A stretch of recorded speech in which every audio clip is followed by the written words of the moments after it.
Welcome everyone. Welcome to another episode of Kidder's Comedy Corner, where three comedians and myself collide virtually, attempting to bring some laughter into your home. Let's hear it for our guest tonight. First up, hailing all the way from Baltimore, Maryland.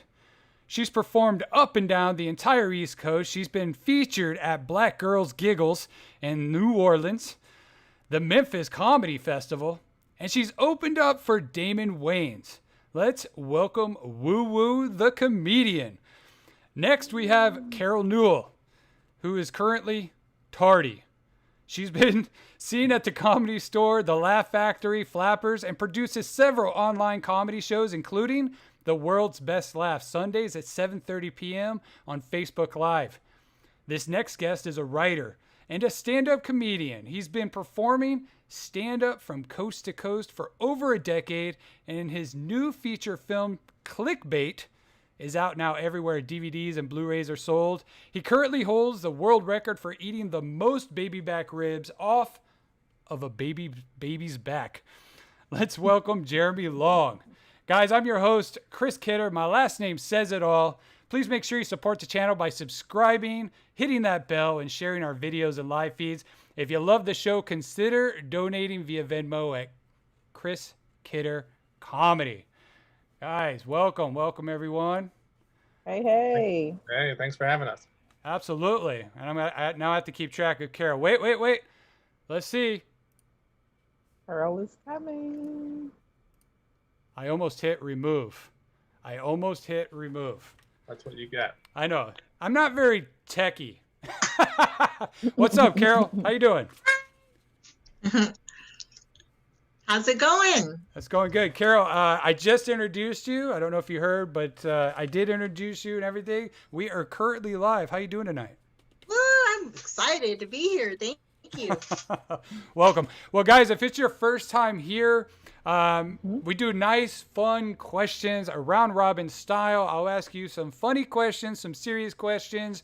We'll be trickling in a little bit of the 90s pop culture trivia throughout the night, and we'll get to see some fun stand-up comedy from the comics. And then I believe Carol's going to do a live set tonight for us. Woo! What? Yay, Carol. Sorry, I see something in front of my camera. I'm like, fuzzy. I love your name, WooWoo. That's great. Isn't it Woo-woo. awesome? Thank you, Carol. I just want to say thank you for being later than me. Well, I wasn't late. Thank you for being the late one, because I'm usually the late one. Yay. Shout out to Well, you. I had traffic, so I know it's hard to believe, but There's still No, traffic people are during the outside. well, I'm essential, so I'm still at the office. Okay. Nice. Where do you work? It's a transportation company. Oh, okay. That's Oh, yeah, essential. so they need it. I work in Yeah, the film. you I work in the gotta film business. That's not essential, I guess.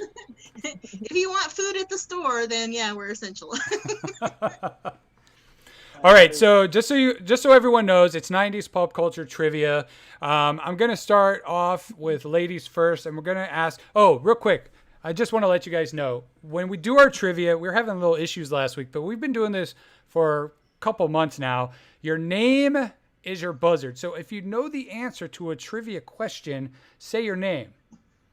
Full Okay. name? Does that sound good? See, last week it got into like narcissism, and then like people wanted to use other people's names, or they wanted to use their safe word as their buzzard, but it just got a little out of hand. But your name is your buzzard. So when you know the question, when you know the answer to the question, don't shout it out. Shout out your name, and then I'll call on you for the answer. Look, you don't win anything tonight. What you do win is bragging rights and the potential possibility of coming back in the future, going against other show episode winners, whatever. And then maybe then we'll have like, semifinals, finalists, all that kind of stuff. And then, maybe at that point we'll have sponsors and we can maybe give away stuff. I don't know. So try your hardest. Is your buzzer your full legal name or just your first name? No, Jeremy Derek Long. No, I don't know your middle name, but no, just your first name, or just your first name. Okay, good. And yeah, so that's how it's going to work. And if it's your first time here, make sure you jump in the live chat. Have fun answering all the trivia questions. Try to beat everyone else. And make sure you share this live so you can play along with your friends. All right, so I'm going to start off with a serious question, and I want to start with WooWoo. Okay. Well, I gotta get the serious one. All right, so I think everyone wants to know, what should your soulmate's Tinder profile say? And you have 1 minute. I love food. That's it? Period. It needs as long as he loves food and me, we good. Not bad. That's a good answer. It's like food to WooWoo's heart, right? Yes, that is the way to my heart. I actually You know. don't have to cook it. You can buy it. You can get the groceries. I'll cook it. Just be in this moment with me. That's all I ask. That's awesome. I see right now in our live audience there is a person named Charles Dowlow. He won his wife's heart with food, so I know that works. It definitely it works every time. Whenever she has an attitude, guess what? Get you some food. That's all you gotta do. Just get some food. What's your food of choice? I would say between seafood and salad. Like I just need a salad with it. I love salad so much. Yeah, But that's awesome. it's seafood. You know, Baltimore, we're known for like crab cake, seafood, crabs, stuff like that. So yeah, we love seafood here. I was gonna say what kind of seafood, because I think my favorite food is sushi. I think the way to I like sushi too. Yeah, way to my wife's heart would be sushi and like the drive-through Baskin and Robbins, which is 2 blocks away, which has been dangerous. Has definitely been dangerous. There's a drive-through Baskin and Robbins. Yes. Oh my Lord. Yes. Yeah. So 2 pregnancies later, I mean, I don't know how many tubs of ice cream we've gone through, but yeah. That sounds delicious. It sounds great. It really does. How about you, Carol? I mean, you know, I don't know you on a personal level, but if, you know, you had to find your soulmate through Tinder, what would their profile have to say? Must have a sense of humor, must be intelligent, and must love food. Must love food. Another foodie, huh? I'm telling you. Yeah. Food is I where feel it's like at. a food. Girl, I'm so sad Sioux Plantation is gone. It's the worst thing ever. Are you out here on the West Coast, Carol? Yeah, West Coast, LA. Yeah, that Sioux Plantation for us, you know what the thing that got me at Sioux Plantation is those damn blueberry muffins. Weren't they the best? They're the best. Yeah. My wife would rip the tops off and like eat the like Exactly. it was like yeah. We were pretty sad, but at the missing same out time, on I mean, with everything going on, I can't imagine any like buffet surviving after this. You know what I No. mean? Yeah. I think people are gonna walk in and be very hesitant to use any type of buffet style eating. I don't know. Yep. How about you, Jeremy? Tinder profile, what would they have to say? I promise I won't ghost you. You get an immediate swipe right. That's a good one. That's a good one. So there's That no is like. good. So is this because of past? Has this happened to you before? Like I would say past like experience? 90%. Really? Does Wow. that happen? See, dude, I've been with my wife I've 19 been years, ghosted dude. before. I've been ghosted before. I've been Really? ghosted. Yeah. It's no fun. Yeah. Yeah. But you know what? I've been ghosted, but then they'll come back and haunt me. Like, I've been Why- ghosted and then they Yeah. still watch my Instagram story. And I'm like, no. I hate that. Why do you want to That has know? happened to me too. I That think- has happened no, to me as well. I think some people are just idiots and they don't realize that you can see. You can see, and that's exactly what it is. Yeah, like okay, you know, if you send me something through Instagram, especially, you can see when they've seen it, or you know, you can see when someone's seen your text. Yeah. I don't see how people don't catch on to that. I know, like on your cell phone, you can turn that option off, so they can't see. But not Right. on Instagram. Not on Instagram. Not on Instagram, nope. I see you lurking. I see you Red-handed. looking with your looking ass. I see you. All right, so we're gonna do our first round of trivia. It's 10 questions. We're gonna try it a little bit different tonight. For the guests, I normally do like one question and then ask WooWoo something. One question, ask Carol something. One question, ask. We're not doing that tonight. I want to try a little bit different style. We're going to do one round of trivia. And we're going to start with music trivia. So this is, I normally do like one question. I hear myself in someone's computer. Not me. Yeah, I heard like an echo. I heard myself on like a 3-second delay. It was really weird. Yeah, so tonight we're going to start with 90s music trivia. And I am keeping score. Got it? Okay. All right, cool. All right, which female singer's debut single, Baby One More Time, released in 98, was a massive hit? Oh, I was going. Carol. Okay, Carol. But real quick, let me finish the question before you guys say your name. Sorry. But go ahead, Carol. You got that. Britney Spears. Yeah, it's Britney Spears. You know what? Last week I did world geography and U.S. geography. Please don't do that. No. Tonight, I already told you, tonight's pop culture. Some of the questions last week were ridiculously difficult, and I think my guests were really mad at me. If you were doing geography, I would leave the session.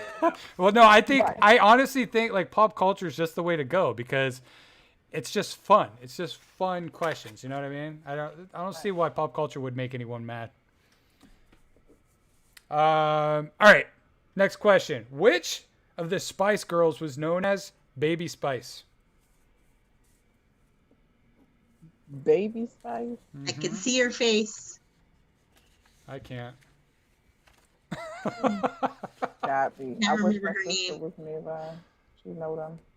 All right. Jeremy? Mel C. No, Mel C. but good guess. Good guess. At least you attempted to take a guess. At least you know a name. Yeah. Scary Spice. Scary Spice. I don't know. I don't know who. Mel B was Scary Spice. Was Mel B. Oh, Scary Mel B Spice? was Scary Spice. Mhm. She's like the prettiest Spice Girl. Yeah. All right. The answer I was looking for is Emma Bunton.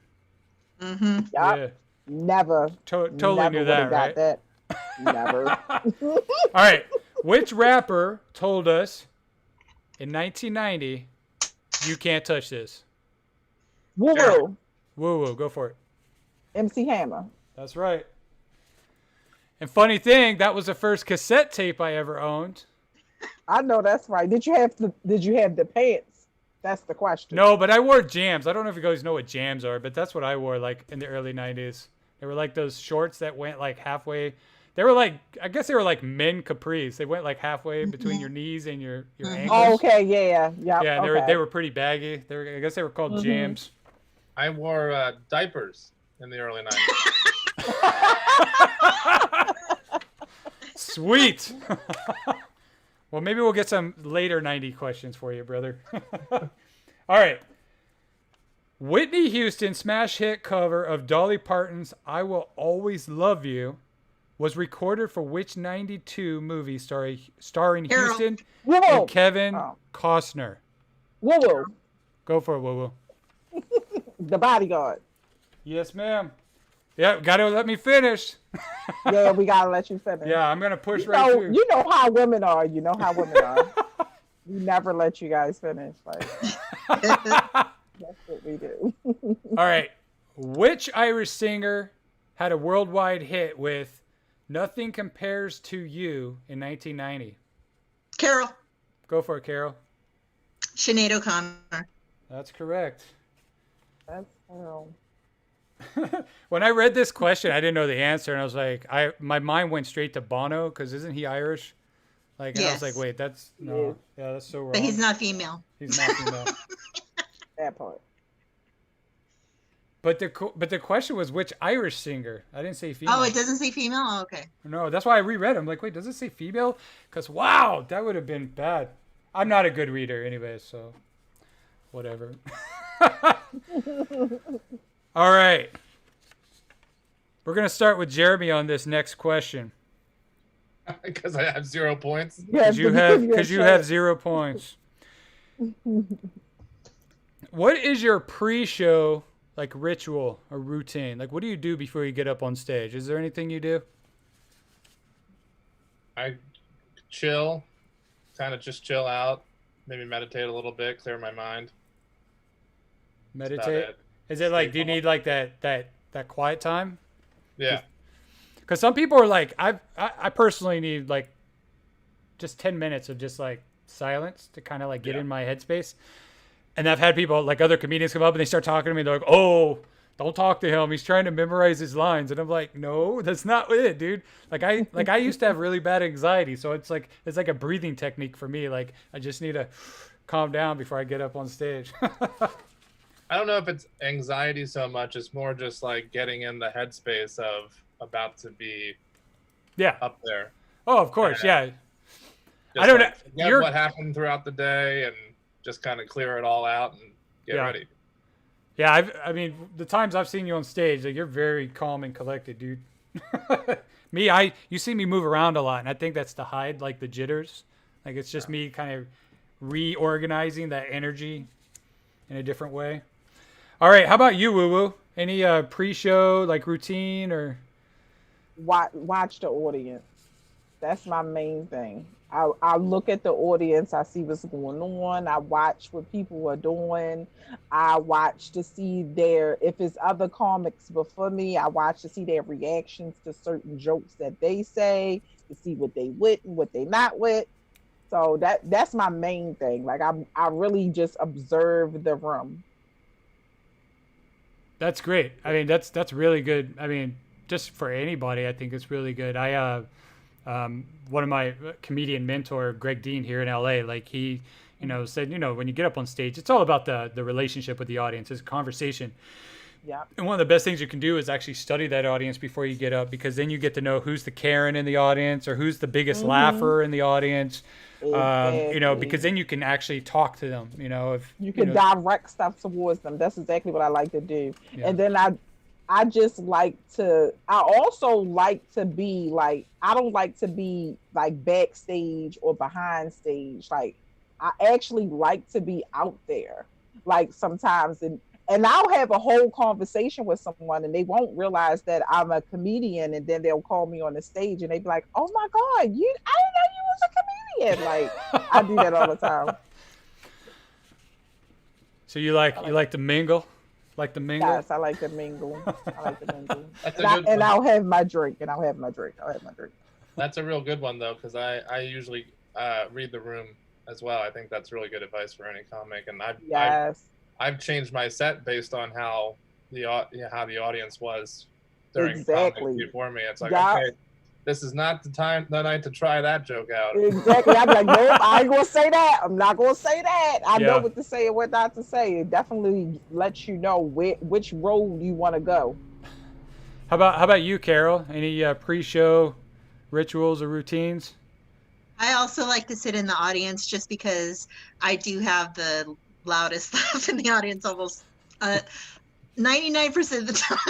So, and then I pretty much just review my set list, but usually I know what the material I'm going to be doing. So I just kind of look it over and then go for it. So, not a lot of crowd work, but a little here and there, but not a whole lot. It's just not my thing, but I like to, interact with the audience and get them riled up.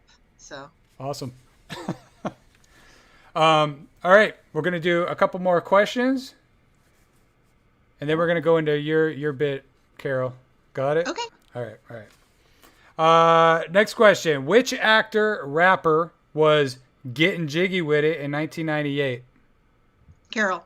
Go for it, Carol. Will Smith. Yep, Will Smith. Correct. All right, which Santana song was the final Billboard Top 100 number one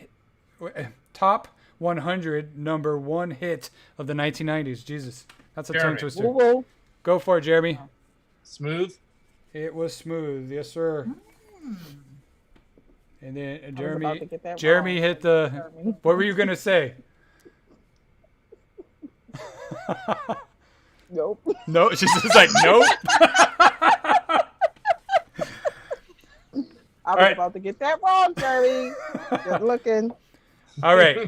Which R&B group came to the end of the road in 1992? WooWoo. Go for it, WooWoo. That's Boys to Men, right? Boys to Men. Correct. Boys to Men. Okay. I had to really End of the road. Such a good song. Such a good song.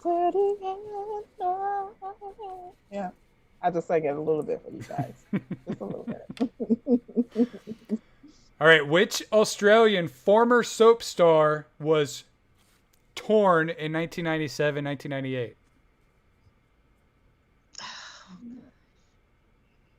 Carol.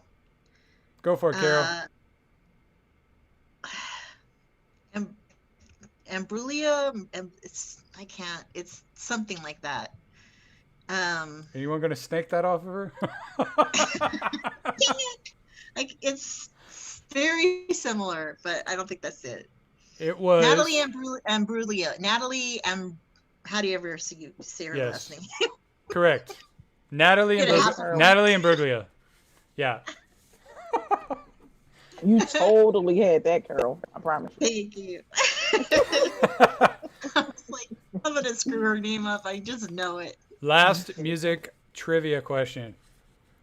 Which band had a huge global hit with their hip-hop cover of Roberta Flack's Killing Me Softly? WooWoo. Go for it, WooWoo. Fugees. The Fugees. Yeah. I saw her. Hill. I saw her with my wife years ago at like the Hollywood Bowl. That's where I saw Really? her. Yeah. She showed up. It's like, no, let me stop. She showed up. That was a long time ago. I think that's when my wife and I were still dating. Oh, okay. Yeah. That's great. Yeah.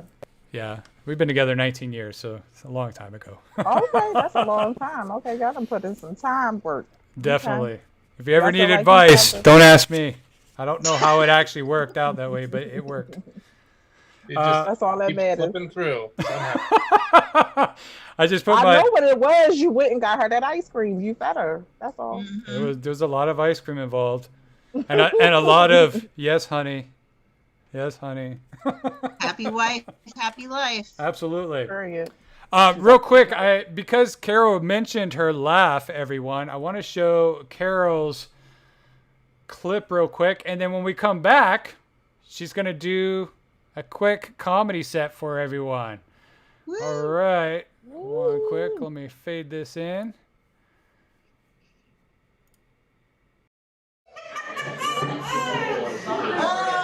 So how I got into comedy was my friend was in a show and I went to see him, and then after the show, the laugh made itself apparent, and then two comics came up to me and said, "You have the funniest laugh ever, you have to come to every show." And then I went to their shows, and then I went to more shows, and then I went to more shows, and then I started being friends with comics, and then I started being friends with producers, and then a producer was like, "You know, you should be doing this." And I was like, okay. And she's like, "I'm going to put you in a show next month." And I was like, "Well, I guess I better write some jokes then." And that was 6 years ago, and 5 days. So, woohoo! Yeah, they haven't kicked me out yet.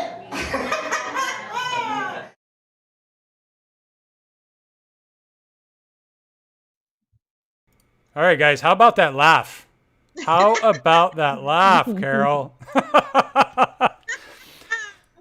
All right, everyone. So, real quick, we're going to see a nice set from Carol. Carol Newell, everyone. Take it away, Carol. Hey. I have been working at the office for the last, however long, but since the whole corona apocalypse started, but I do a lot of Zoom shows for comedy. So you know how they say, like, you can just dress from the top up and then just wear whatever on the bottom, your underwear, whatever. Not really a good idea if you have a glass table. That could be problematic. I did notice that when this whole thing started, like there was a Zoom show where it was all like work people, like 30 people in the Zoom show, or not show, Zoom meeting. And then one of the people in the meeting, like, I guess spaced it. And then she just got up in the middle of the meeting, started walking down the hall, pulled down her pants, went to the bathroom in front of her whole office. And they were like, "Oh my God, what's happening?" And the guy running the office was like, "Nothing's happening." And he just clicked her off real fast. Wow. So yeah, that's fun. Good times at the office, I bet. After that, the other thing is, I don't know about you guys are, but in LA, people are renting out their dogs because they want to get outside, and so if you want to go out and take a dog for a walk and you don't have one, people are renting their dogs out so they can have a dog to walk. So all these people that used to have to pay people to walk their dogs are getting paid to have people walk their dogs. It's ridiculous. It's LA, The other thing I noticed is, I don't know about, well, speaking of the 90s, like the 80s and the 90s, there was like a big thing about AIDS and no glove, no love. Well, that's back now, but it's a little bit different. No glove, actual glove, no love. So good times. So I talked to my sister a week ago, and she said that she was gonna fly to meet some guy in the middle of America. And I was like, well, you better go before October, because then you're gonna need the real ID after October if you want to fly domestically. And she's like, oh, I already have my real ID. And I was like, oh, well, that's nice for you, because I can't get one. And she's like, why? And I was like, because Mom decided when I was in 3rd grade to go change my name, but didn't do any of the paperwork. She just told the school, hey, her name's this now. And I was like, so now I can't get a real ID because they can't prove the name change. And so she asked my mom, why did you do that? And my mom's like, I didn't do that. Carol did that. I'm like, really, Mom? I went down to the school in 3rd grade to change my own name? No, I don't think so. I said, besides, if I was going to do that, I would have changed it to something cool like Cher or Madonna. My mom's got CRS, can't remember shit. So I'll leave you with this. I realize this is not the face of gangster rap, but you guys, I totally listen to gangster rap. Like, woke up quick at about noon, just thought that I had to be in Compton soon. I had to get drunk before the day begins, before the mother starts bitching about my friends. Hey. Listening to the gangster rap, as you will. And my coworker walks by and he's like, Carol, how can you be so black and so white at the same time? And I said, well, because I'm an enigma. And he's like, you can't say that at work. That's racist. I said, no, I said enigma, not enigma. Oh my God. So yeah, that's it for me, but thank you for having me. I'm so excited to be here. So Awesome. Hey, Carol. Thank you, Carol. That was awesome. I love your laugh. And from the you. sounds of it, the audience loved your laugh too. Yeah. Like 95% of them love it and 5% absolutely hate it. There's no in between. Well, like in that bit, you talk about the first show you ever did, like you had comedians just like heckling your laugh.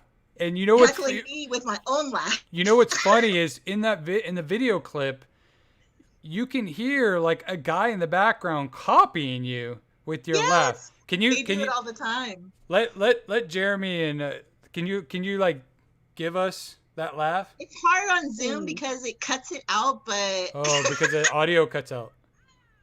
Oh, it does cut it out. My own show, when I do my own show, it cuts out my laugh all the time. It's so annoying, but wow, yeah, it does. So why does it cut it out? Is it because it gets too loud? I don't know if it's because it's too loud or if it's a certain frequency. Or Zoom can only register pitches at a range of 22 octaves. That's funny, dude. But dogs can hear it just fine. Awesome. All right. Well, thank you so much, Carol, for that. That was awesome. Our next round of trivia is going to be movie trivia. But before we do that, I want to ask Carol our next serious question. Carol. Okay. If you win the lottery, do you gift it to your friends? Do you gift any to your friends? I, of course, would gift it to my friends. My friends will tell you that I am generous to a fault. So I would pay off bills, pay off my house, buy an RV, travel the United States, and then I would give some to all my best friends. Did you know that? Sure. Did you know that? I think the statistic is like over 80% of people who win a large jackpot are bankrupt within 3 years. Can you believe that? That's what I've heard. How about you, WooWoo? I would, but this is my thing. What I always said: if I was to ever win the lottery, I would, and then I would like anonymously send who I want to send some money, because I don't want them to keep bothering me. And when people ask me, because like my mother, she always monitor my finances, even though I don't live with her. So when people ask me like, well, how are you able to do this? And how are you able to do that? I'm going to tell them I met a rich man. None of your business. None of your business. None of your business. How about you, But Jeremy? I definitely would. What about you, Jeremy? Would you gift your friends? I guess. I'd rather give to like homeless people and charities who like True. people who need it more than my friends. Yeah. But maybe I'll buy like each of my friends something. Right. That's Just why buy- I give them a little something. Yeah, a little something. Just buy them like a 20-year-old scotch or something. Yeah. Congratulations from me. 1 month's rent. 1 month. Dude, that's Would- significant. Here in LA would wipe me clean. That would. Well, it depends how many friends you have. I Yeah. only have like 5, so. I'm gonna have to cut off some of my friends. Exactly. And then also, I mean, friend is subjective. So, like, what friends? You know what I mean? Like, Yeah. Not associates. Friends.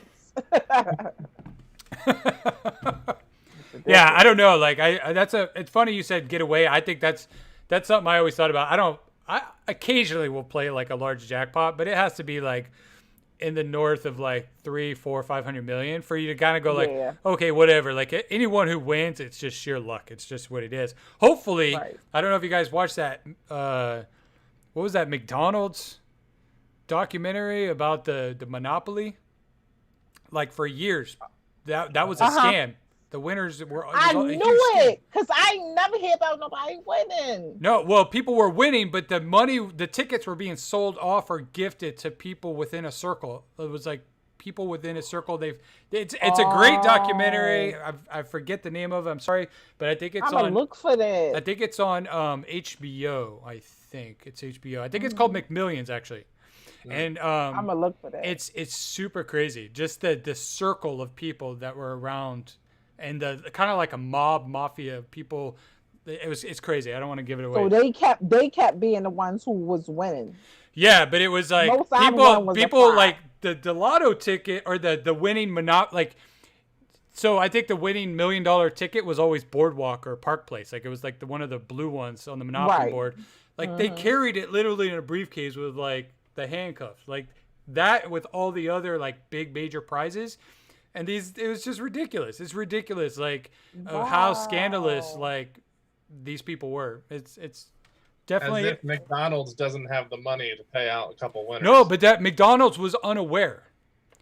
McDonald's was unaware, and Oh. McDonald's was paying the winners. But the people they hired, the Monopoly company, was like a third-party marketing company, and so it was people within that marketing company were screwing not only McDonald's because they were unaware of the whole thing, but they were screwing the people in this country going out and buying McDonald's stuff. You know what I mean? Buying and hoping that they would win. Like Exactly. It's really I don't do it no fascinating. You more. should check it Years out. ago, People got gotta fat watch that year for nothing. but nothing at all. I worked at a McDonald's for 3 weeks, just 3 weeks, and when I was 16, and those 3 weeks was during the time of the Monopoly game, and I remember my buddy and I taking a sleeve of the Again, I'm sorry. I was a kid. I did steal it. But my buddy and I took a sleeve of the paper wrappers for the hash browns, and it would have one ticket on each one. And we just sat there and just tore them off after I stopped working there and he stopped working there. And then there was like a bunch of like cheeseburger, free cheeseburger, free French fry, free drink. Right. And so I had that stuff for like, I don't know, probably 6-7 months. Crazy. Anyways, yeah, now you guys all know I'm a delinquent. You were set. You were cruising those 6 months. Yeah. Dude, that was money. Right. Like, you want to go get a cheeseburger? We'll go getting them girls with it. Getting them girls at 16. First dates. I got it. It's on me. It's like, I think Dane Cook talked about him being the Burger King. Him, working at Burger King, and he had coupons at Burger King. All right. Round 2. 90s movie. Oh, this is movie trivia. Yep, movie trivia. All right. Question 1. Anthony Hopkins and Jodie Foster starred in which 1991 psychological horror film based on a novel by Thomas Harris? Jeremy. Carol. I heard Jeremy first. Hannibal. Carol. No, sir. Carol, go for it. Silence of the Lambs. Silence of the Lambs. I think Hannibal was the sequel, wasn't it? Hannibal. Yes. Yeah, Hannibal that was the sequel. Hannibal was the sequel. And then there was a Darby's precursor. young, he doesn't know. Then the Red Dragon. The Red Dragon, I think, was a that was prequel, the next wasn't one it? after that. Yeah, I had them mixed up. Right. Close. But that was still a good guess, though. Same Right. movie line, right?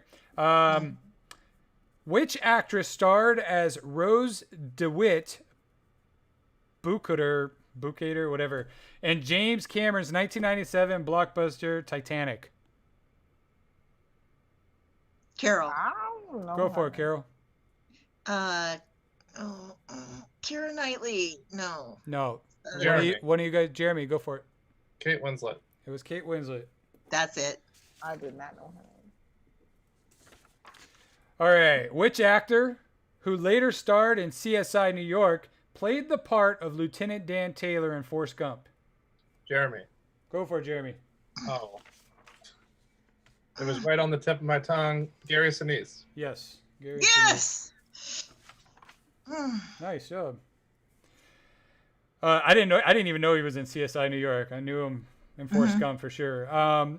Question 4. Which 1993 science fiction adventure movie, directed by Steven Spielberg and starring Sam Neill and Jeff Goldblum, was based on the book of the same name by Michael Crichton? Jeremy. Carol. Jeremy. Starman. Carol. Carol, go for it. Jurassic Park. It's Jurassic Park. Oh. Starman. I thought you said Jeff Bridges by accident. You said Jeff Goldblum. Yeah, Jeff Goldblum. Jeff Different Bridges. Jeff. Yes. I was going to say, and Starman, I think, wasn't that 80s? Wasn't that like 88, 89? Late 80s. Yeah, that was a good movie. Close. Who played Brad Pitt's wife, Tracy Mills, in the 1995 crime thriller Seven?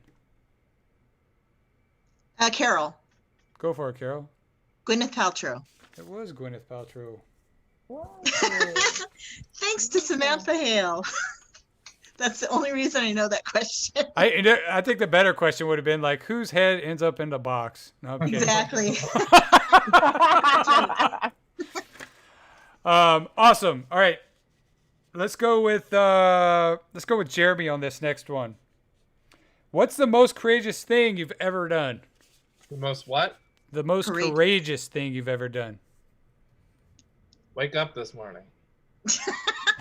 How about it? That's 2020, guys. I'm for you. Yeah, this is a crazy year, right? I I'm mean, going to stick with that answer because I can't think of anything else right now. hey man, but it makes sense in the current political and geoclimate we're in. How about you, Carol?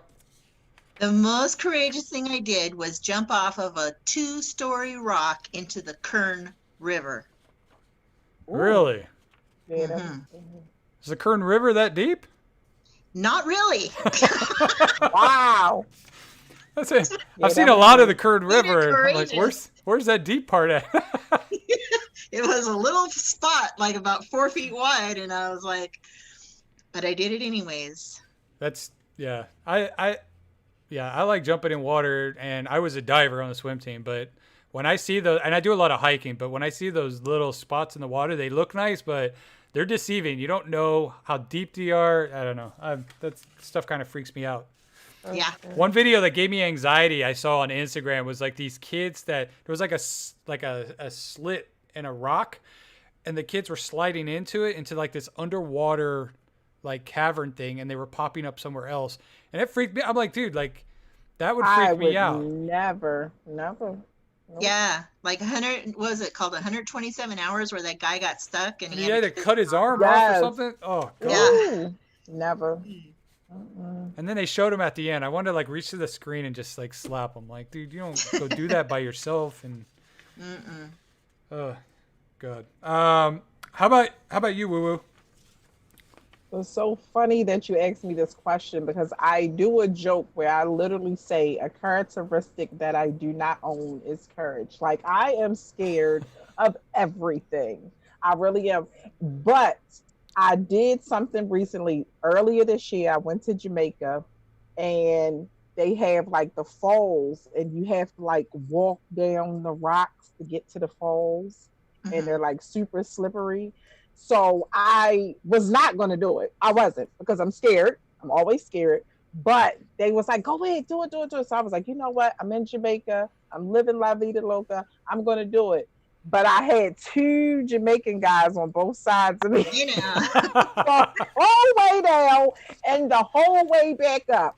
And they had to tell me each step to make. They was like, step there, step there, step there. Like I needed directions to hold. But I did it. I took some pictures real quick and then I went right back up. So the pictures look like I'm brave, but it's a facade. It's not real. Good Not for real. you. Thank you. Good for you. I jumped out of a plane. I don't know if that's the most courageous thing. I actually was pretty excited about jumping out of a plane. I think actually attempting and doing stand-up comedy, and you know what I mean, I think that's probably one of the more courageous things because I used to be deathly afraid of public speaking. And it took many years of Toastmasters, and then I went to business school, and I was doing tons of like communication classes, speech classes, and I had to do all the presentations.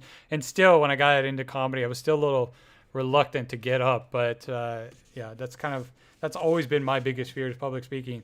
But I do love it. I love the energy of the room.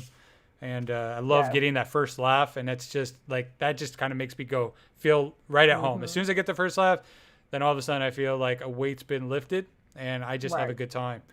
I gotta agree with you on that. I think I'm there too with that. Like that was something very courageous of me to do. Yeah. Because it's just the fact of standing somewhere and people looking at me. Why are y'all looking at me? I can't take it. But yeah, I did it. And that's a courageous thing. That's funny because when I did stand up the first time, I was just super excited, like Christmas morning excited. And they're like, are you nervous? I'm like, no, I just can't wait to do it. That's I awesome. wasn't scared at all. I definitely did not have that energy the first time.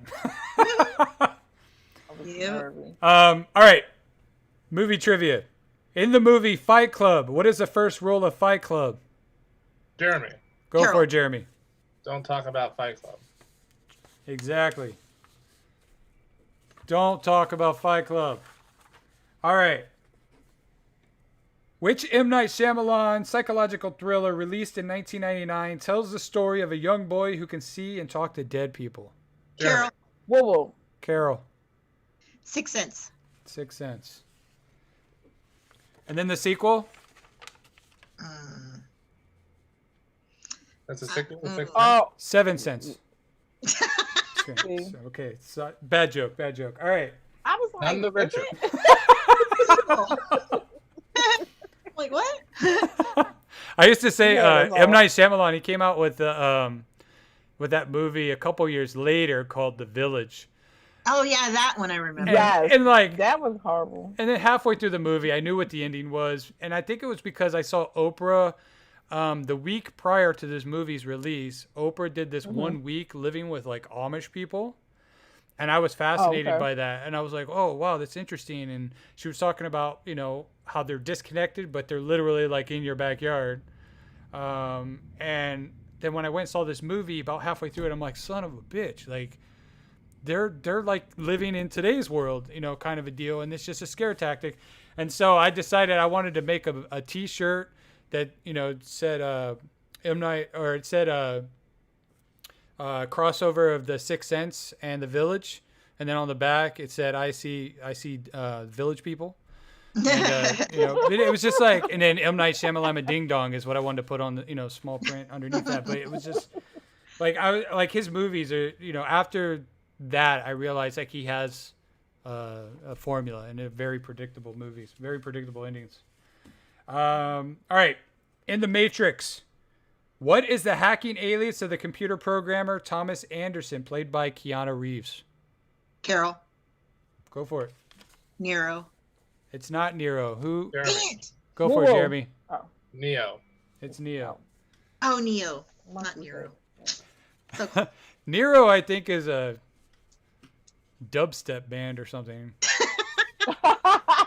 Yeah. Emperor. it's some kind of fictional character I've sent from like a book from way back, but yeah, whatever. All right. Who starred as Kevin in 1990's Home Alone? Jeremy. Whoa. Go for it, Jeremy. Macaulay Culkin. Macaulay Culkin. Okay, last movie trivia question. What was the full title of James Cameron's 1991 sequel to The Terminator? Jeremy. Go for Jeremy. Terminator 2, Judgment Day. Very good. Jeremy coming back for Carol. Jeremy came back, and Yeah, I he am is. just like, got none of the movie trivia. I'm None. better at movies than music. Next round is going to be TV trivia. Woo! I don't know. I wasn't a TV watcher really. I'm more of a movie watcher. So I that think might. back then I probably was more Is it TV. cartoon TV? We'll get there. Otherwise- We'll get there. Hold your roll. All right. Real quick, we're gonna show WooWoo's comedy clip. But before we do, if it's your first time here, make sure you support the channel. Subscribe, like this video, like all my videos. We're back here every Thursday night at 7 p.m. So thank you so much. And if you guys want to answer the questions, make sure you jump in the live chat below. All right. With that being said, we're gonna check out WooWoo and her comedy. Woo woo! All right, here we go, everyone. Hey! What's up, y'all? I was like, oh shit, Baltimore, here come the hood part of the show. You motherfucking right! It's the hood part of the show. Shit. It's 2020. You know, I got one New Year's resolution, just one. No more Mrs. Nice Guy. I'm tired of being fucking nice. Nice done got me in some fucked up situations. Nice done got me having a nigga think he fucked me and he only went in the crevices. That's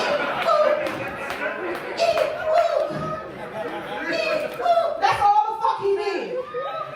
He think he had some whole pussy. You ain't penetrate. I don't count you. The fuck? He gonna text me the other day talking about I should come over there and break your back. Only thing you fucking broke was my concentration.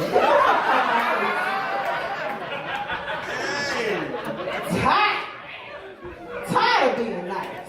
Oh, you only lasted 2.5 seconds. It's okay. No, the fuck it ain't. It's not okay. Nigga, I need to bust a nut tip. Tired of being nice, you know? Seriously, because I feel like we're in our last days. Don't y'all think we're in our last days? I'm trying to live my life and enjoy my life. Seriously, because I think we're in our last days because I pay attention to certain things, you know? I feel like kids in particular, they see things that we can't see. I got a creepy ass niece. I think all children under 10 is creepy as fuck. Is it just me? They some creepy little motherfuckers. Real scary movies. You see the preview for that new movie And the lady was like, what happened to the last babysitter? And she was like, wouldn't you like to know? That's my niece! She's a creepy little bitch just like that. Woo! One day, me and my niece outside playing, we having ourselves a good old time. Storms start coming in. My niece just stopped playing. She got this fucking doll in her hand. She looked up at the sky and she said, God is coming. Wait a minute, what? God is coming. No, put the fucking doll down, what? And I believe a little ass, so I got questions. I'm like, what time is he coming? Is he coming to get me? Am I going to be left behind? Her little ass just skipped off and was like, he's coming to get us all.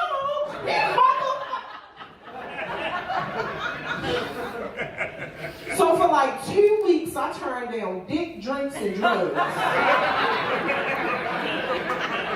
That was the worst 2 weeks ever. Because you know how when you single but you fucking? When you single and you fucking, you don't turn down dick appointments. I'm turning down dick appointments. And I like to drink. I'm like a real life drinker, you know? You know how people be like, what you drink? Coors and yours. What the fuck is you not? I drink it all. I'm out the club drinking water, trying to be holy, you know? My friends, they passing the weed around. They try to pass the weed to me. I'm like, no, don't smoke, don't smoke. You know? Like, since when you don't smoke? Since the little girl said he was coming. Where the fuck was you at? When she said that.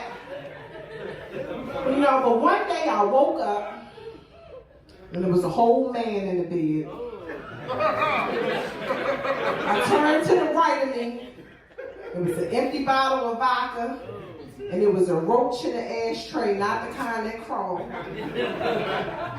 I just looked up at the ceiling and said, God knows my heart. Ain't no one said it would be sin. Because I don't know if y'all know, but black people's biggest fear is to go to hell. But we stay doing going to hell shit, though. We be like, nah, I ain't gonna say that because I don't want to go to hell. But you said it. You know? But I feel like if we did go to hell, hell would be lit, though. We make the best out of any situation. You know what I'm saying? Okay. We gonna be in hell like burnt ass bitch, get a fuck right. Like, let me write that blunt off your shoulder. And he's gonna be there with his backless outfit on and shit like, bitch! Ah! We gonna be lit. Trying to tell you. Seriously, I ain't got no problem with it. I'm trying to get my life together, you know, especially my dating life. And it's not that I can't get a date, because, you know, fat girls, we've been in style ever since Drake said, I like my girls BBW, the type to suck you dry and eat some lunch with you. Yes. Now all men think that I eat dicks for snacks. They think I lay in the bed all day like my 600-pound wife who just pop penises in my mouth. But no, shit, that's a wall ring. I cut the fucking house out. None of that shit. And them motherfuckers on my 600-pound like this fat ass hoes stay with a husband. Frying them chicken and washing them up and shit. All of them fucking nasty ass cracks and crevices. And I know that shit stink. I know it smell like earring, back, and belly button. I get a bunch of motherfuckers asking me what I'm doing. What you doing? W-Y-D, W-Y-D. Then as soon as I say I ain't doing shit, why, what's up? They be like, nothing. Wasting my time. Next time a motherfucker asks me what I'm doing, guess what I'm gonna tell them? Laying in the bed waiting for you to come wash me up and fry me some chicken. Look, y'all, that's my time on WooWoo the Comedian.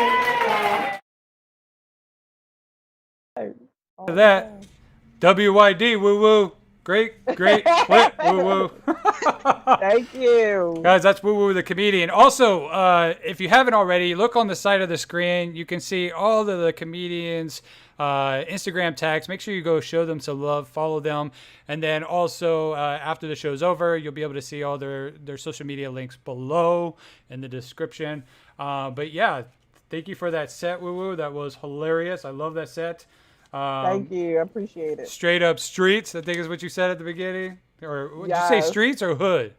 I said it's the hood part, because when people be like, oh, you know, coming from Baltimore, they be like, ooh, I be like, yep, you right.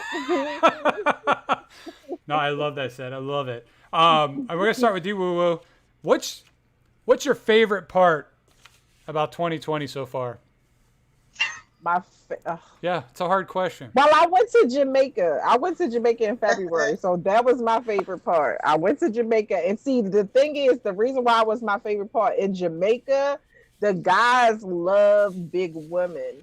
Mm-hmm. So I was about to be on 90 Day Fiance. Like, I felt like Beyonce when I was there the whole time.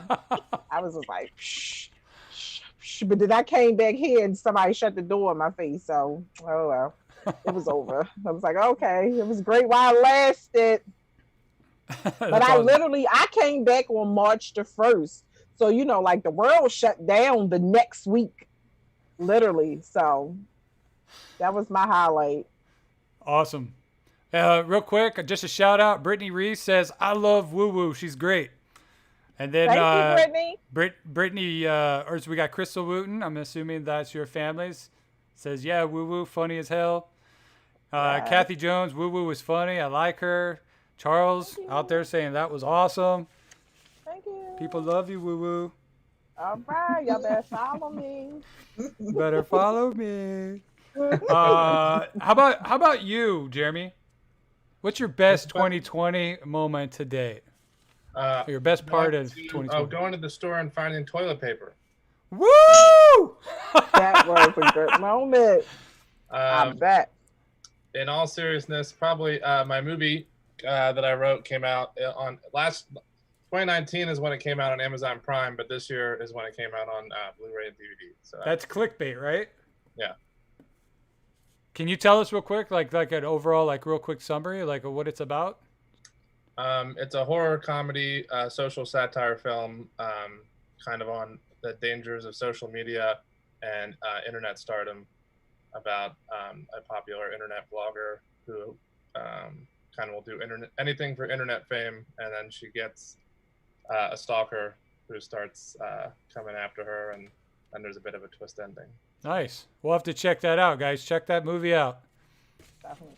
Check it out. I'm going to check it out. I actually just wrote it down. I'm going to check it out. I like seeing stuff. I had someone here on the show 2 weeks ago that was in the movie that just came out called Chasing Silver Lake, I think. Something Silver Lake. It's eluding me now, but I checked it out a couple weeks ago. It was really cool. How about you, Carol? Favorite 2020 moment? My favorite 2020 moment would have to be seeing Kiss at the Staples Center like a week before the Corona apocalypse. What? So that might be my last concert ever. What does KISS stand for? There's a lot of speculation. I don't know. I honestly don't know. Like when I was a kid, I grew up in Houston, Texas, Southern Baptist conservative family. It was like, KISS, you can't listen to them. That's Knights in Satan's Service or something like that. Yeah, what they say. And I was like, and then as I got older, I was like, what? Like I couldn't find anything. Oh, that's what they said it meant. Yeah. But I remember going to all kinds of stuff, watching like stuff on like, you know, how AC/DC was like, after Christ, the devil comes. Like it was just like all these like seriously, like you could, I mean, dude, exactly. You could take any letters and just like make it good or bad. Yeah, any kind of acronym. You know what I mean? Yeah, I don't know what it stands for. I just know that they were friggin' phenomenal. And David Lee Roth opened for them and did all of Van Halen stuff. So that was like a double bonus. Yeah, it was pretty sweet. Wow, that's awesome. 15-year-old, she loved it. So, you know, if you're gonna have a last concert of your life, that probably was the best one to see. That was a good move. I think a week. It was maybe a week or two, maybe a week and a half, week or two before the shutdown. my wife and I saw Joe Coy at the Forum. Oh, nice. Which was awesome. He's hilarious. Yeah, he was great. My wife's Filipino, so I really connect well with the Filipino humor. He's fantastic storyteller.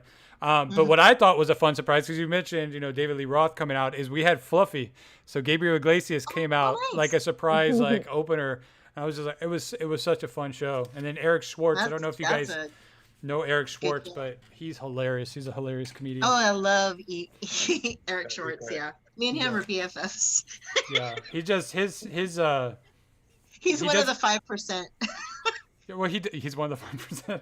He just does a lot of music humor, with I think he does like beatboxing. He does all kinds of, or he does like he has some instruments. He had some kind of I don't know what that instrument's called, but it's like where you can. It's the one that T-Pain uses to modify his voice. Yeah, and then you can do loops and stuff on it. He does that, and it's just hilarious. It's so funny. Story is I went to see him record his first special, and I was in the audience laughing, and then like 2 weeks later I saw him at another show,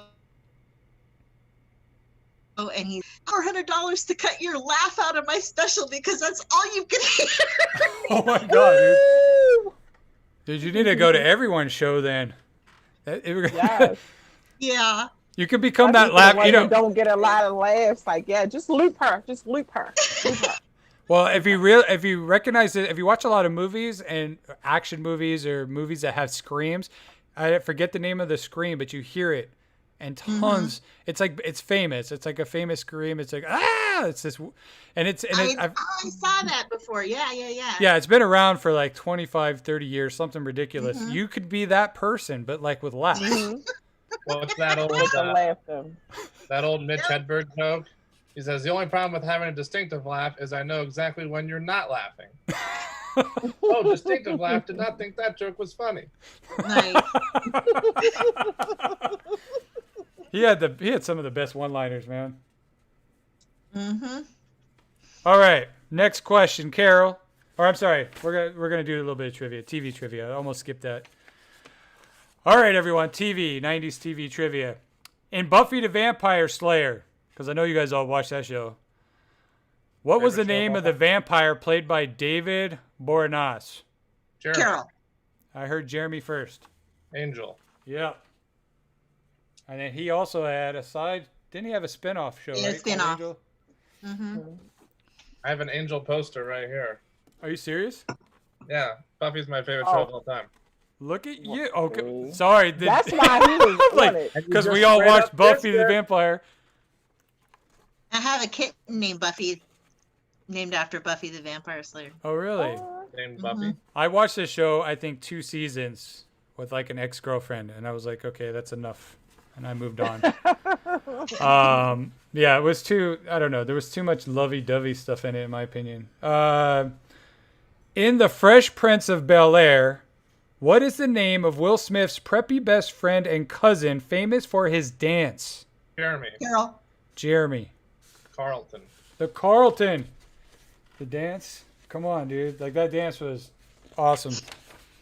My best friend lives in Singapore. We've known each other since we were 5, and he does that dance all the time. Like, that's his thing. And then wasn't it his favorite musician was who sings that? Tom Jones. Yes, that's right. Tom Jones. That was his favorite. It was awesome. Oh my god, that was one of my favorite shows growing up. Which spin-off from Cheers, which continued the story of the character played by Kelsey Grammer, was first aired in 93? Carol. Frasier. Jeez, I didn't know that. I never watched Cheers or Frasier. You should watch Cheers for sure. One show I want to go back and watch that I've never seen is actually The Office. I know that's not 90s, but my daughter's 13 and she's on her second. She's watching it for the second time. So Everybody I'm like, loves The Office. Yeah, I've only seen one scene. My wife is a nurse, and she came home one day and she's like, "Babe, you gotta see this." And it was a scene from The Office where they were doing CPR, which was related to my wife. And the CPR scene was it's ridiculous. Like, if you look it up on YouTube, just look up The Office and CPR, and it's hilarious. It's probably like the craziest 3 minutes of TV I've ever seen. In Seinfeld, what was the name of Seinfeld's best friend, played by Jason Alexander? Jeremy. Go for it, Jeremy. George Costanza. Yes, sir. With that said, you just tied up with Carol. Wow, dude. All right, question 5. What's that? I said, woo. We're just giving evil eyes to each other. I get those bragging rights. What were the names of the 2 FBI special agents who began investigating the X-Files in 1990? Carol. Go for it, Carol. Scully and Mulder. Yep. What's their first names? Fox Mulder and I can't remember. Scully. It was Dana. Yeah, Dana Scully. Dana Scully. That's it. Yeah. Also watched maybe 2 episodes of that with another ex-girlfriend, and she was really into that, and Twin Peaks, and I was like, nope, I can't get into these. No. I watched all of the X-Files, start to finish. Really? Mm-hmm. How many times? Just the once. Just the one, okay. All right, Carol. How often do you forget your passwords? Not very often, because I pretty much use like 2 or 3 of the same passwords for everything. So, do you know what's a good method? I don't do this actually. I forget my passwords all the time. I'm that guy who has to hit the forget password and recycle and go back to my email, and I'm that guy. Like, that's probably once a week for me on some account somewhere. Maybe I just on the internet too much. But I had a buddy who said that he makes all his passwords, which I can't believe this, because certain people want characters or they don't want special characters or whatever. But he said all his passwords are exactly the same, but then he puts like a dash and then like the name of the website at the end. So he'll do like, he'll do like Jacob 111 dash, Facebook behind it and that would be his Facebook profile. And I'm like, well, okay, it makes sense. But then I was like, I was like, that can't be true, because some of the people, like I said, like their character links are different. Mm-hmm. Yeah. But maybe the dash is considered a character though, so you can. Possibly. Maybe. I don't like the passwords where it's like put in a character, because then I just like always put an exclamation point at the end and then I don't remember. Yeah, but then I don't remember I don't know. Most of my passwords get saved on my computer now, and then occasionally they're not there and I have to reset them. It's ridiculous. Mm-hmm. How about you? Where am I at? I was gonna say, okay. How about you, Jeremy? Well, I have a whole bit about it in my stand-up. I know. We're getting there, buddy. We're getting there. I'm just kidding. Roll the clip. I know. I wish it was like if I had like a whole tech team behind me, they could just like roll right into stuff. It'd be awesome. But yeah, I mean, I pretty much I'm like Carol. I use this kind of the same thing, or at least different variations of the same. Yeah. Thing. I'm probably this. I'm the guy who's like 1, 2, 3 tree on everything. You know what I mean? Like just the simplest thing. Don't hack me, assholes. I do the bit right now for you because it's true to my life, but I don't want to give it away for the clip that's about to come up. Yeah, we're about to roll it. Real quick, how about you, WooWoo? Are you changing your passwords often? No. The crazy part about it is I use my ex name, and I hate him. Like, I do. But I use his name because that's just what my password has been so long, and it's so easy. And I just be like, and then like one time I had to tell like a current boyfriend what was my password for Netflix, and I just was like it was my ex name. I was like, okay, you be okay. Yeah, that's awesome. All right, guys, real quick, with that being said and passwords being reset and all that, we're going to roll into Jeremy Long's clip. Everyone enjoy this and laugh. This is Jeremy over at the Comedy Store, I believe.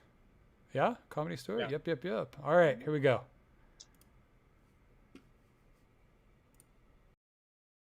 Relatable topic, passwords. There's too many passwords. basically, I have too many accounts. That's what the problem is. There's too many social media accounts. Each one has its own password. I tried logging into an account this morning that I hadn't logged into in like so long.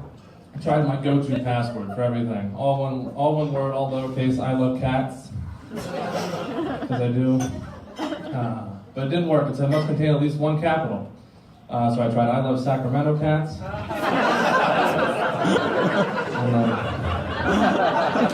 now I'm locked out for life.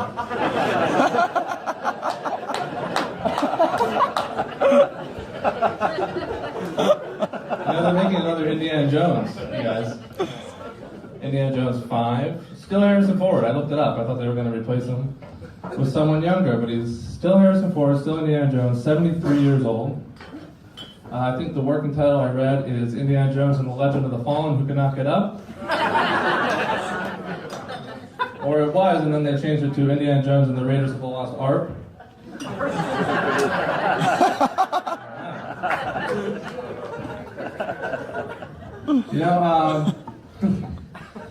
I'm really worried about Trump. I don't usually do political humor, but I'm scared, like some of us probably are. But I was running for Ted Cruz. I don't really know anything about him, but I like his brother Tom and Rain Man, so that was a hell of a performance. I was also excited when I saw Chris Christie was running for president, just to see him run. He would have been the first Oval in the Oval Office. This is a true story, guys. There's a porn star with the same name as me, Jeremy Long. An Asian male porn star. My mom was very concerned when she found this out. She said, "Oh no, all my friends are going to think that my son's a porn star." And I was like, "I think you should be more concerned that all your friends are watching Asian male porn all the time." How did they know? The problem with Asian male porn is after you're done getting off on it, an hour later you're horny again. So. I have a lot of random thoughts, you guys. Like I think Head and Shoulders should release a body wash called Everywhere Else. Maybe they're profits. But I think the Gamblers Help Hotline would be a lot more interesting if every 10th call was a winner, right? Maybe they'd get... I think there should be a Plastic Surgery Anonymous group for all the plastic surgery addicts. You know, there's people that are addicted to that, like sex addicts and alcoholics, and so why not a Plastic Surgery Anonymous group? If for no other reason, though, it'd be fun to start off each meeting with, welcome to Plastic Surgery Anonymous. I see a lot of new faces in the crowd tonight. Thanks, guys. My name's Jeremy.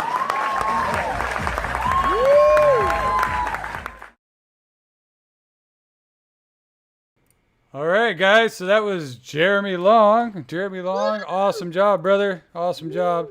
Thank you. Awesome. So that was at the Comedy Store. I love that place, dude. That's probably one of my favorite places to hang out as a comic. You know, they have all the little rooms and the bar out front, and it's bar out front's great. Yeah. And then my buddy, he does a podcast. I didn't know they did podcasts, and then I got sucked into that last year, like going down into the basement where they have all their setups down there. So that was really cool down there. I love that. Love it. Love that place. Do you come out here, WooWoo? Have you been out to LA yet? Yes. You know what's crazy? The last time I've been to LA was before I even did comedy, but I had every intentions on coming there this year. I'm hoping that it's still possible. So I haven't been out there since I've started comedy. No. Yeah. And you're in so Baltimore? The closest I'm coming, I'm in Baltimore. I got booked for a show in Utah in September. So, but I'm definitely coming out there. Is the Baltimore Comedy Factory still there?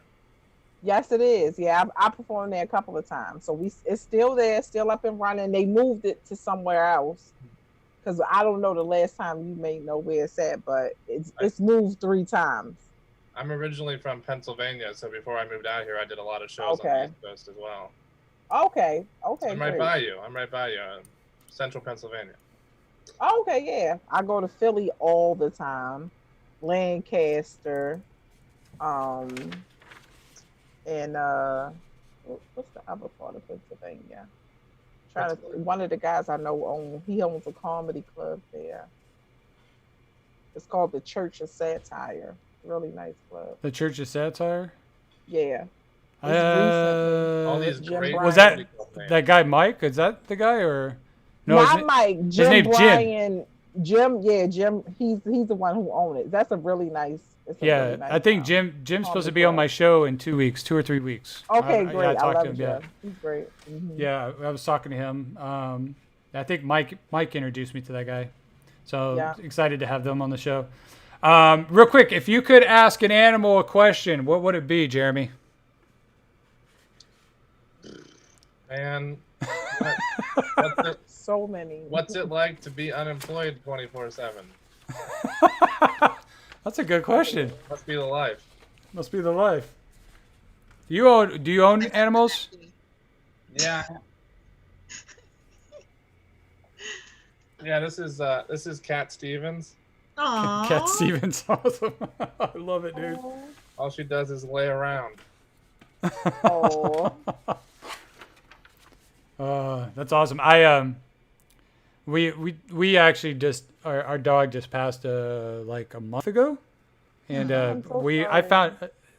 Thank you. Found her out in the desert near Death Valley, and she was only an 8-pound puppy, and she was with us for 14 and a half years. So she had a nice long life.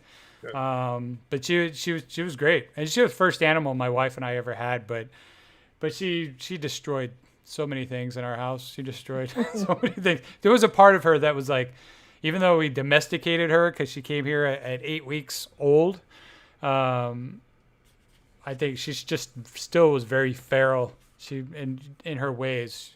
She destroyed many things in the house, and she destroyed many animals outside too. Yeah, she was a killer. But sweet dog.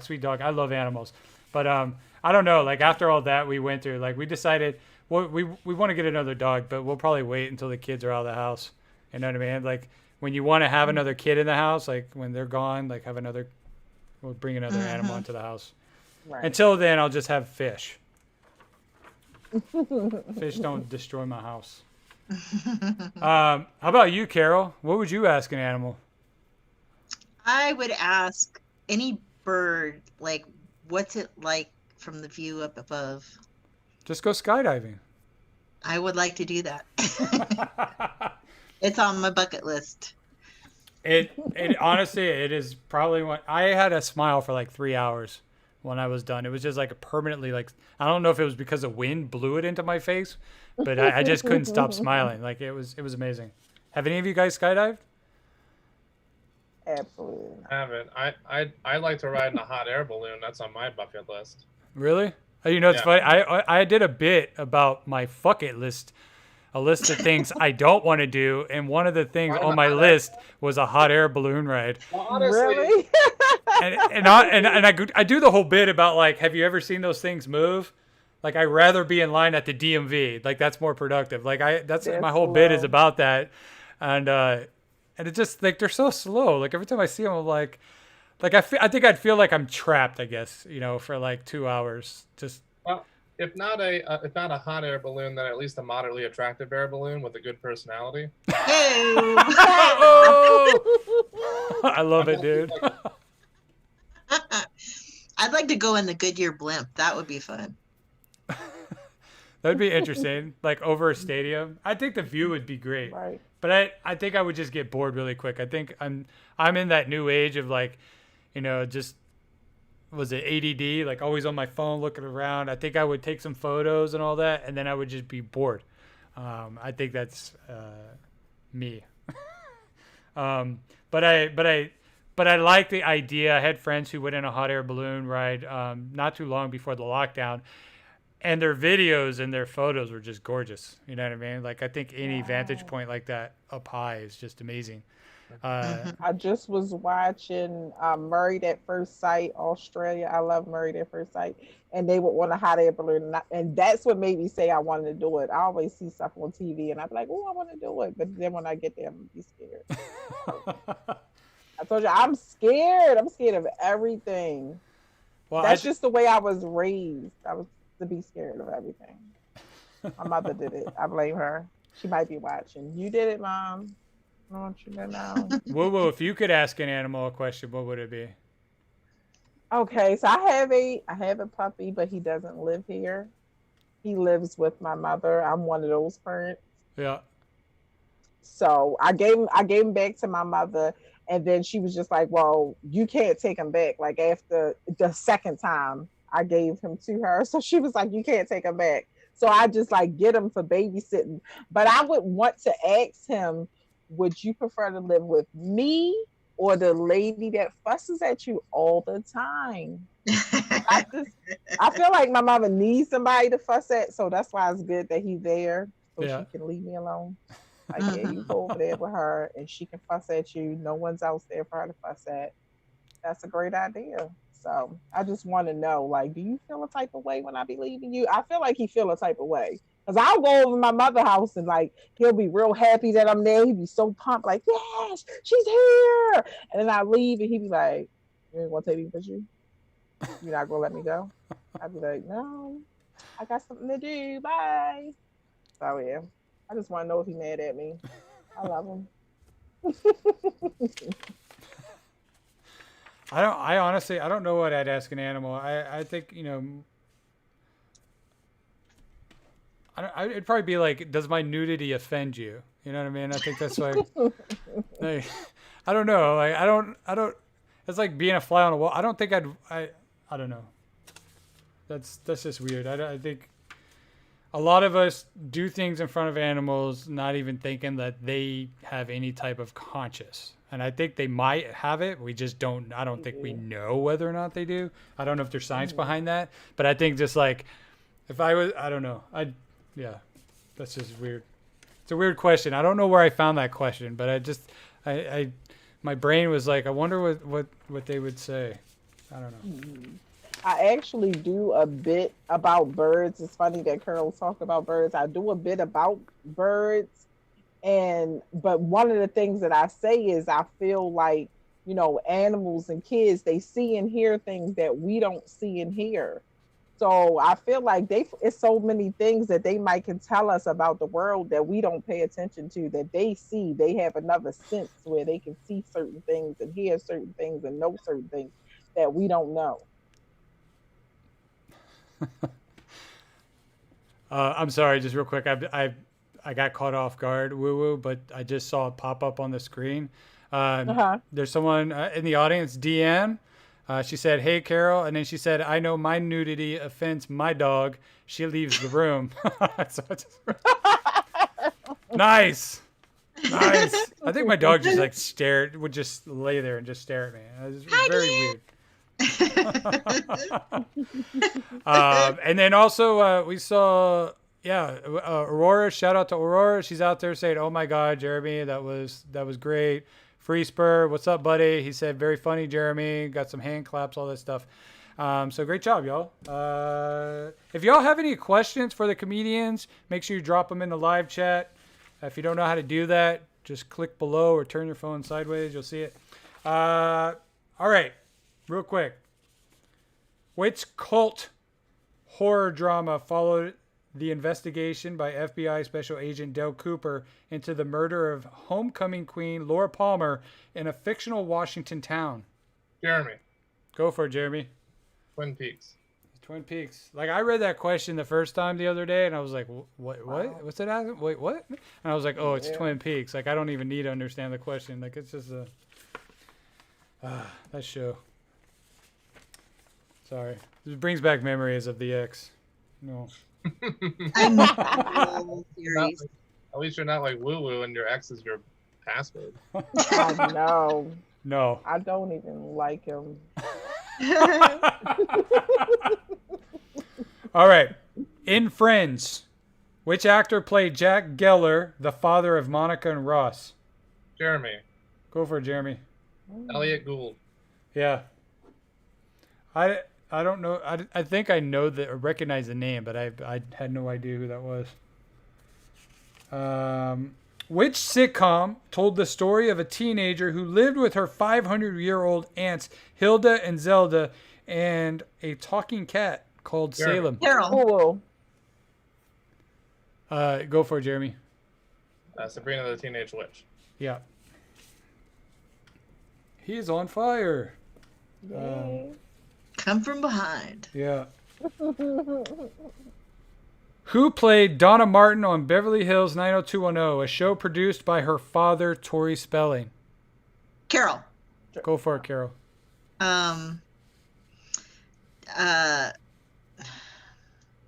Tori Spelling. It was Tori Spelling. Yeah. Yeah, saying Tori's by her father. Yeah, her father, Aaron Spelling. You said her name. Tori Spelling. Yeah. If you could continue giving us the answers at the end of the question, that'd be really appreciated. That would be great. Wait, what? Did you say Tori Spelling? Yeah, you did. Oh, who did you say? I said Tori Spelling. Wait. Her father was Aaron Spelling. Oh, did you say Aaron Spelling? No, I said Tori Spelling. But that's how you threw me off, because you said Tori Spelling, and then I was like, it's Tori Spelling. Okay, Tori Spelling, but yeah, you said Tori Spelling. I'm pretty sure, unless I misheard it. No, he did. Oh. Wow. Yeah, you said her name instead of saying his name. Yeah. Wow, dude. Maybe I should a little more. Maybe I don't know.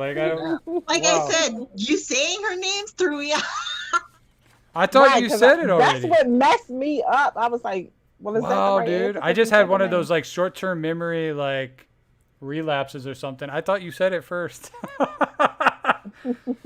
I'm sorry. Wow. Yeah, it's Tori Spelling.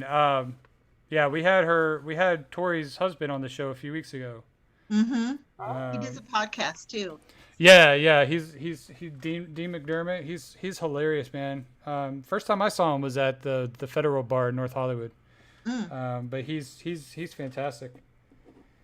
All right, last question, and I won't give you the answer. George Clooney played Dr. Doug Ross in which long-running medical drama that debuted in 1994? Carol.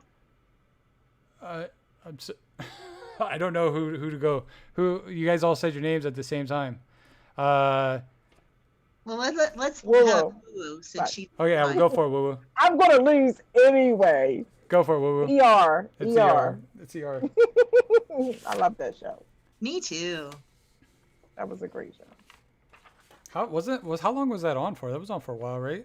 That was on for a long time. I think like 13 seasons. Wow. Yes. Mm-hmm. Wow, that's crazy. Do you watch Grey's Anatomy too? Yes, I do. Love that as well. I watched Grey's Anatomy for like 4 seasons with my wife, and then she watched it for like 2 years after that, and then I bailed. Sure, she bailed. I'm still watching it. Yep, it is today. We'll start with you, Jeremy, or let's start with you on this one, Carol. If you were a fart, would you rather be loud and proud or silent but deadly? That's hilarious. I used to have a shirt that said "Fart boldly and smile."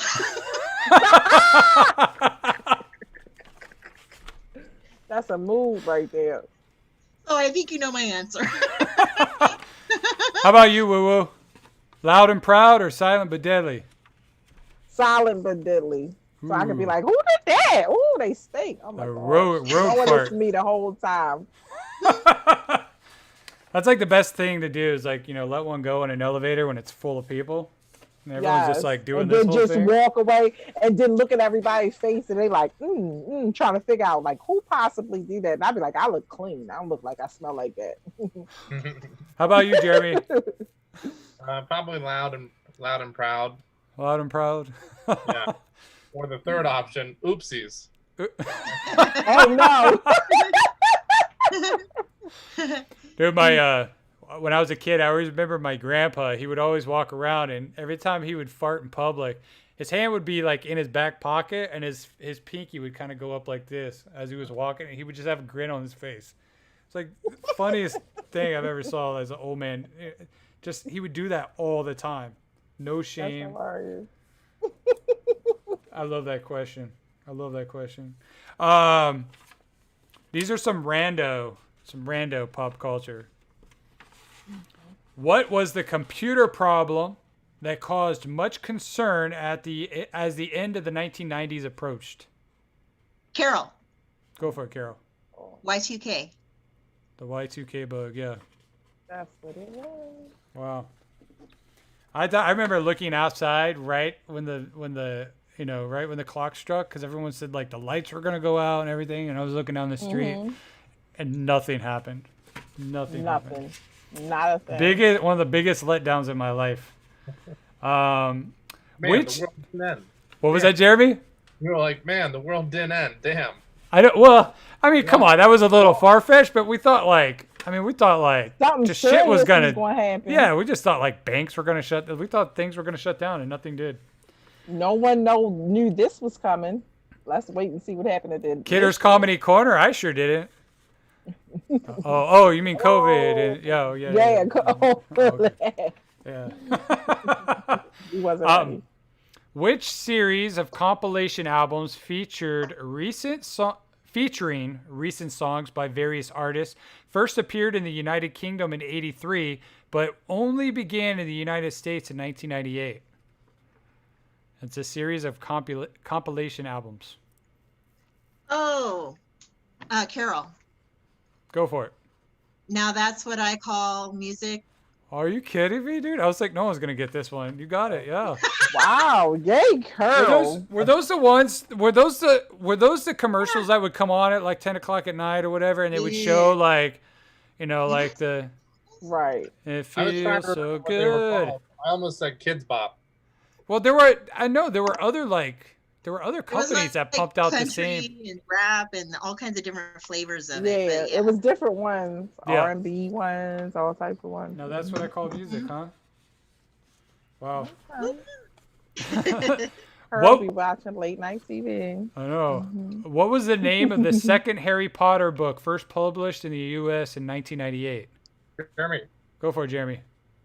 Harry Potter and the Chamber of Secrets. Boom. you look like a Harry Potter fan. He was real Harry Potter. He does. Carol's like Buffy the Vampire Slayer, Harry Potter. He owns a cat. I was getting ready to say that. I was like, got a cat.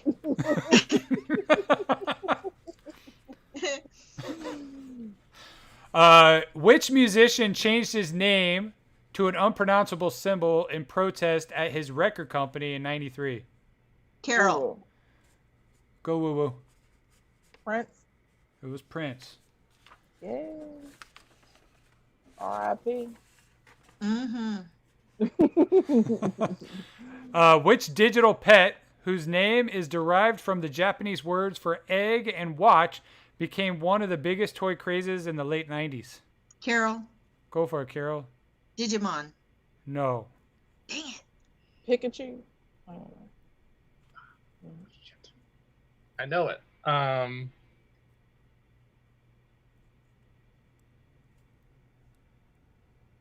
Nope. Tamagotchi. Tamagotchi. Tamagotchi. I don't know. Ridiculous toy. That was that thing that was like almost like a little keychain, wasn't it? Mm-hmm. I gotta feed my pet. Yeah. I mean, what was it? What was the point? So you could brag to your friends that yours is alive longer? Yeah. Really? I mean, I didn't quite understand. I remember having friends that like walked around with that stuff. Sadly, in the late 90s, we were teenagers. That's something to do. Yeah. I want to ask you first, WooWoo. Why did you get into comedy? I always was like somebody who always did, like I was a kidder, like I always joked and played, but it was with my close-knit people. But in all actuality, I went to like a comedy show that had an open mic ahead of time, and I saw some of the acts, and I was like, I'm funnier than them. I was like, you know what? So I told the guy, I was like, I'm gonna come back next week and I'm gonna do the open mic. So he was like, okay, come back. You know, he was like, plan a 5-minute set and come back. So I planned it out. I was working on it all week. I was calling my friends like, is this funny? They was like, yeah, it's funny. I was like, well, they think I'm funny all the time. So I was like, I'm gonna just go ahead and do it. So I went and I did it and they loved me. And then I just kept doing it. I just kept working at it and building, but it was never anything that I studied before. But as I got into it, the passion and the wanting the knowledge and studying it all came with it as I started doing it and got into it. Yeah. Awesome. How about you, Jeremy? Well, I was in high school, and they were doing a talent show. The school I went to had something called Minithon. Penn State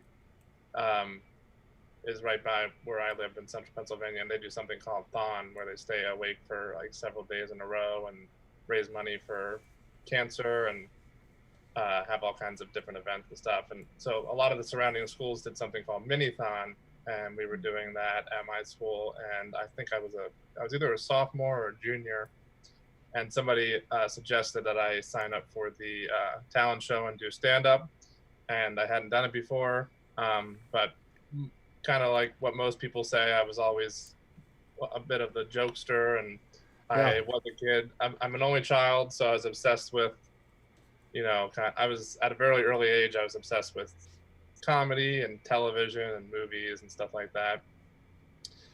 So I wrote a small set, did the talent show, won the talent show. Nice, dude. Was just obsessed with it ever since, and I just took it really seriously because I loved the feeling I got from doing it, and just pursued it for the last decade or That's more. awesome, dude. How about you, Carol? I went to see a friend of mine in a bringer show, and afterwards 2 comedians were like, they came up to me and they're like, "You have the best laugh ever. You have to come to every show." So I started going to their shows, and then I made friends with more comedians and went to more shows. And then I made friends with producers, and I went to their shows, and a producer was like, "You should be doing this." And I was like, "Okay." And she's like, "I'm going to put you in a show next month." And I was like, "Well, then I better write some jokes." So I did, and then I haven't looked back since then. I've been doing it ever since. So yeah, I just started like almost 7 years ago. So, but it's been great. It's been an awesome experience, and I love it more than ever. Awesome. Well, just shout out to Aurora in the audience. She's asking some good questions. It looks like you answered. She asked, "Do you guys have any comedians that inspired you to do stand up?" And it looks like Carol responded with Eddie Murphy. Eddie Murphy was yours. How about you, WooWoo?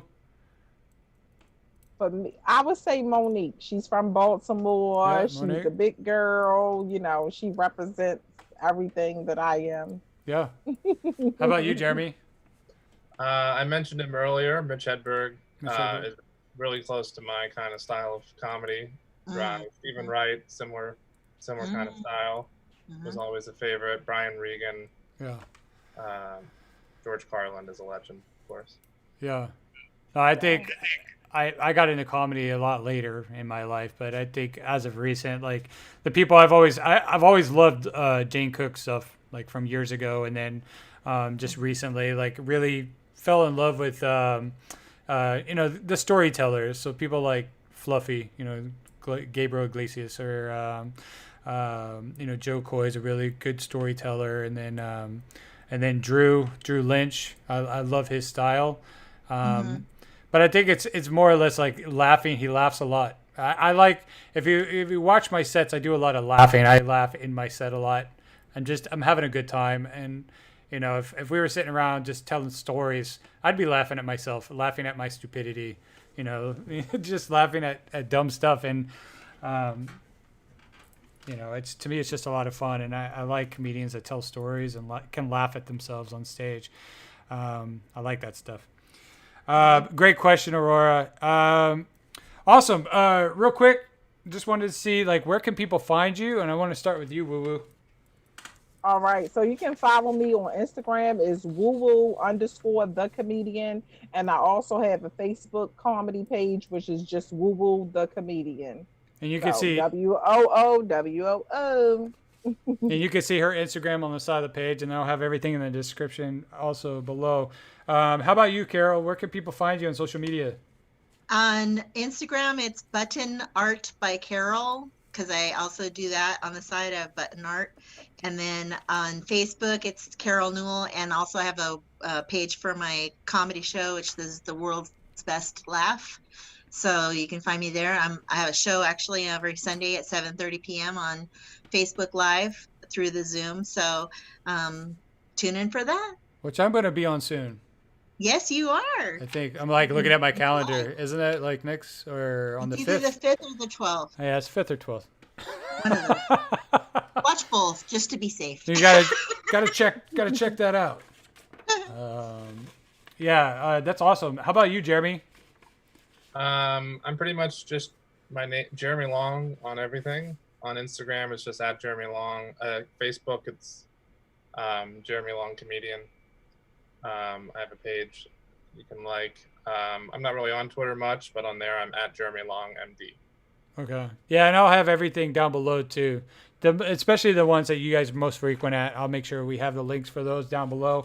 That's awesome. Real quick, just wanted to tally up the score. Wonder how you guys are doing in the audience, how you did with all your questions. But right now, the tally comes down to this. WooWoo, you did great. You got 5 questions. Right. Good job. It's better than 0. I mean, it is. Like it's better than 0. I will. You know what? That. So far, out of all the trivia I've done, no one's walked away with 0. So that's good. Well, that's you know good. What I mean? Even geography? Yes. Well, because there were some easy ones too. I made sure there were some easy ones, but there were some really, really hard ones. There was a lot more hard ones than easy ones. But yeah, everyone got on the scoreboard last week, fortunately. I would have loved to have been on that because I'm in international transportation, so I deal with foreign lands all the time. Well, Carol, you can go back and watch the show. All my shows are stay up on YouTube, so you can go watch it last week and see if you can answer the questions. Cool. But in second place for tonight's trivia is Carol with 12 correct questions. So good job there. That's quite a few. I honestly thought you were going to take this because you kind of took off. You know, I took off out of the gates, like running. But Jeremy was in for the marathon. He came in with a winning score of 13. Woo! Yeah. Nice job. I'm like the turtle. I started off slow, and I was exactly. No, you guys all did great. You all did great. It was fun. Real quick too, guys, this goes for comedians as well. Comedians or non-comedians, I'm hosting a June joke contest. There's only a few more days left in June, but if you have one joke you want to submit, you have a chance of winning $50. And I will tell you this, there's not a lot of entries, so the chances of winning are still really high. You know what I mean? So you can walk away. I'm like about to show you my REI card, but like I have all these gift cards, but you'll win $50. So I like doing giveaways and I like doing contests and stuff. So if you have a joke and want to submit it. I will have a link for that down below as well. So check that out. Where was I at? Yeah. So anyways, I'll have everyone's information down below. Thank you guys so much for being on the show. That's going to conclude our evening. I really appreciate it. I love it with this is a great networking opportunity. I'm loving the fact that I got to meet all you guys.